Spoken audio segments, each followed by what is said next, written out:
Outside a shopping mall in Beijing, officials delivering a blunt message. Hammers smashing counterfeit merchandise, luggage bearing big brand names like Samsonite and dailly. We oppose products that violate property rights to be sold in our silk market stores, says the CEO of the Chinese retailer. We think these products should not be sold anywhere else. But it's China's banks that are in many cases being used by counterfeiters to keep the money from the sale of their phony goods. An AP investigation revealing some of China's largest state-owned banks serve as safe havens for counterfeiters and their cash, being used to process credit card payments and move the money around the globe. This year, the counterfeiting industry is expected to top $1.8 trillion. It's a global problem.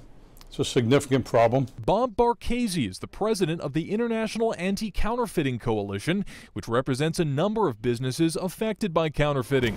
Many items are sold on legitimate-looking websites like this one, offering high-end jewelry at rock-bottom prices. But they're shipped one at a time in small packages to customers in the U.S. and elsewhere, making it hard for customs officials to spot. This is the best one. Corporations are often unable to track down the counterfeiters and seize assets as Chinese banks cite Chinese privacy laws.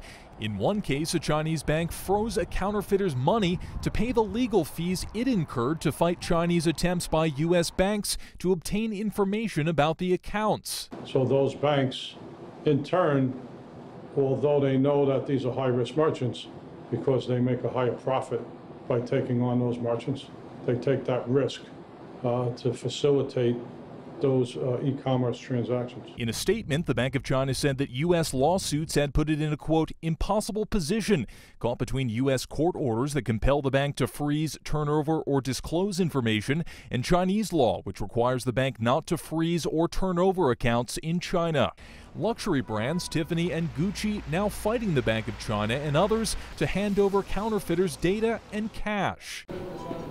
Dozens of counterfeit items sit on display at the National Museum of Crime and Punishment in Washington, D.C., and it's not just luxury items that are counterfeited. Beverages, toys, even medicines and electronics shipped to retailers who may have thought they were purchasing the real thing. Several years ago, a 7-year-old boy in Thailand was found dead, electrocuted by a counterfeit game charger.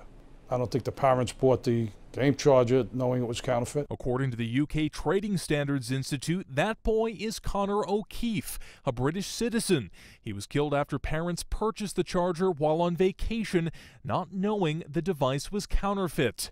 Despite the problems accessing counterfeiters' finances, Barchese's organization says he has had some success.